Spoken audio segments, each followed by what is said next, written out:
estamos para dar inicio y vamos a empezar obviamente con un tema interesantísimo para todos ustedes, puesto que cuando tenemos niños en casa tenemos que tener bastante cuidado y estar alerta siempre, pues digamos que a estos, por así llamarlos, síntomas, para darse cuenta si tenemos un niño con TDAH, también llamado como hiperactividad en niños. Para eso tenemos al especialista que el día de hoy nos va a sacar de todas nuestras dudas para poder ver si tenemos un niño que está padeciendo esto en casa, ¿no? Y le damos la bienvenida a Paolo Villanueva. Buenos días, Paolo, bienvenida como en casa. Hola, buenos días, muchas gracias. Sí, un tema bastante recurrente tanto en casa como en colegios muchas veces, ¿no?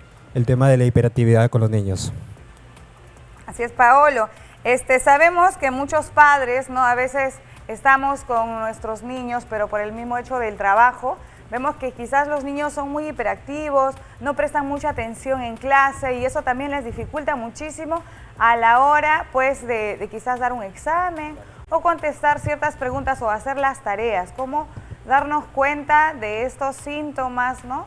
Claro, síntomas hay varios, claro, pero podríamos decir de manera general que pues el niño obviamente va a tener mucha más energía que una persona adulta, por ejemplo, ¿no? Pero hay que reconocer cuando es algo natural, algo normal de un niño y cuando ya puede ser el trastorno como tal.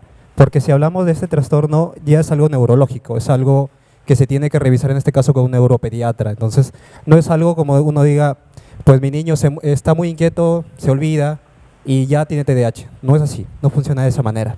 Ahora, Paolo, coméntanos, porque estoy segura que muchas personas no se dan cuenta de cómo diferenciar entre un niño con TDAH o un niño inquieto, ¿no? Claro. O sea, ¿podría haber una forma de cómo darse cuenta de esto? Claro, lo principal sería la frecuencia, ¿no? Una cosa es que sea, por ejemplo, que dentro de las actividades que tiene que hacer se olvide un par de veces, o sea, muy de vez en cuando, y otra cosa es que sea siempre, o sea, que en todo el día, supongamos, sea siempre, que pasen unas 5, unas 10 veces, ya estamos hablando de una frecuencia y una recurrencia demasiado alta. Entonces, para hablar en términos más sencillos, lo principal sería llevar a que hagan una evaluación, en este caso neurológica, y que de esta manera se puede descartar, porque esa es la forma más profesional y ética, digamos que debe ser de esa manera. Entonces hay que tener bastante cuidado a las señales que en este caso los niños nos dan para ver, pues, como usted dice, ¿no? Si ya es muy recurrente, hablamos de 4, 5, 6 veces al día, ya no es normal, ¿no? Entonces ya hay que estar en alerta y acudir al especialista, ¿no? Entonces, digamos que cuando nos damos cuenta de estos temas, ¿qué es lo mejor que podemos hacer? Aparte de ir con el especialista, ¿no? Supongamos que a veces por el trabajo no tenemos tiempo. ¿Hay algo que se puede hacer en casa o tiene que ser con el especialista exactamente? Podríamos hablar de un trabajo conjunto, ¿no? Con el especialista.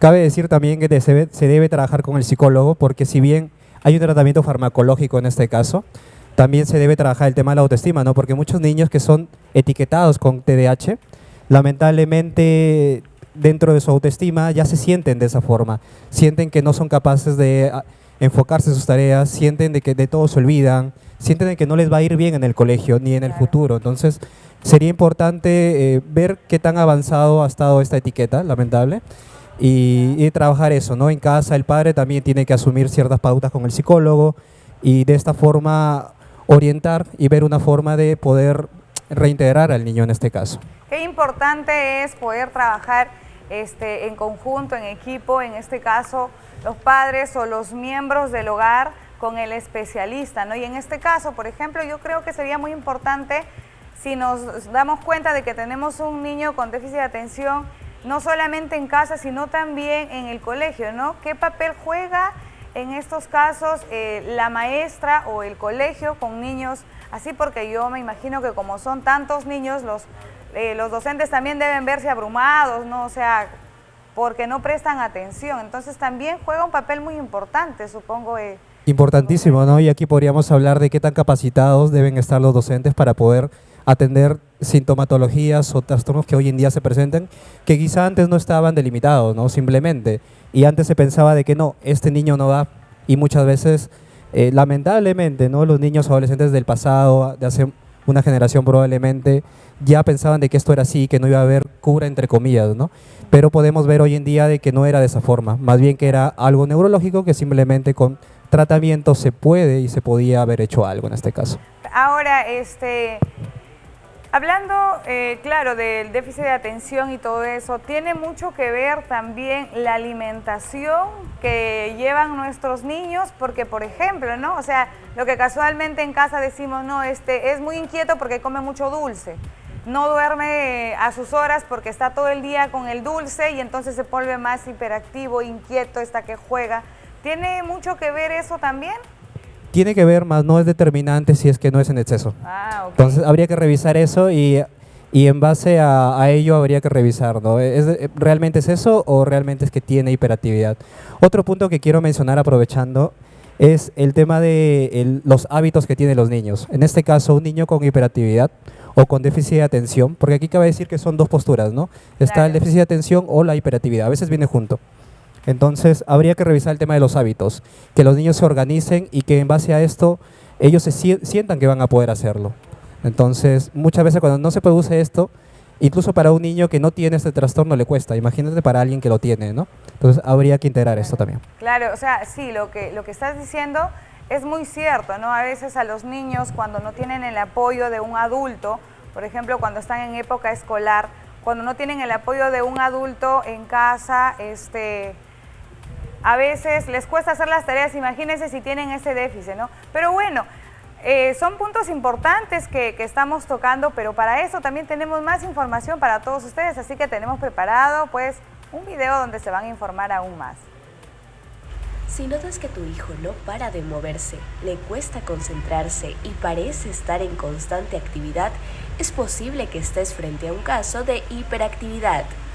Hoy en Como en Casa te explicamos qué es, cuáles son sus causas y cómo manejarla de manera efectiva.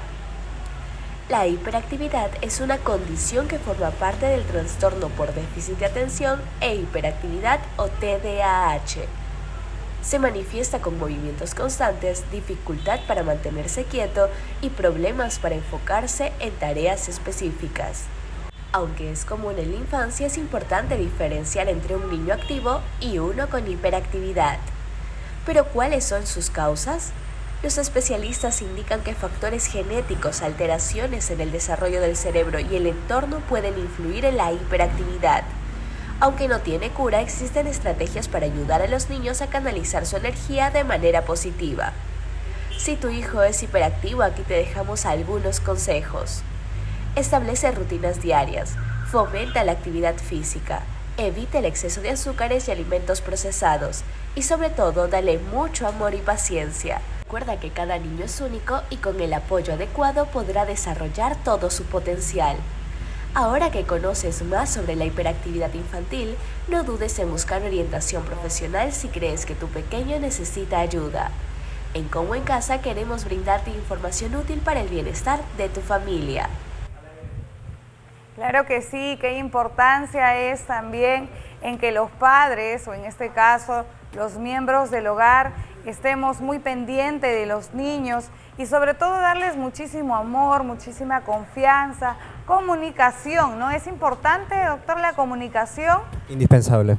Indispensable la comunicación para que de esta manera, pues, digamos que no solamente podemos detectar a tiempo esto, sino que podamos apoyarlos, porque de eso va a depender de que ellos tengan una mejor calidad de vida, ¿no? ¿Cuáles son los consejos que en este caso le daría a los padres para cuando tenemos este tipo de casos en casa o también para identificarlos, ¿no? Porque claro, yo, por ejemplo, tengo un niño y como lo veo siempre que está correteando y haciendo una y otra cosa y no presta atención en el colegio, a veces me preocupa, ¿no? Entonces... Habría que revisar, podría mencionar 3 tips. A ver, uno podría ser el tema del celular. Obviamente no podemos esperar que el niño se enfoque en algo si es que todo el día está acostumbrado a estar con el celular o con alguna pantalla.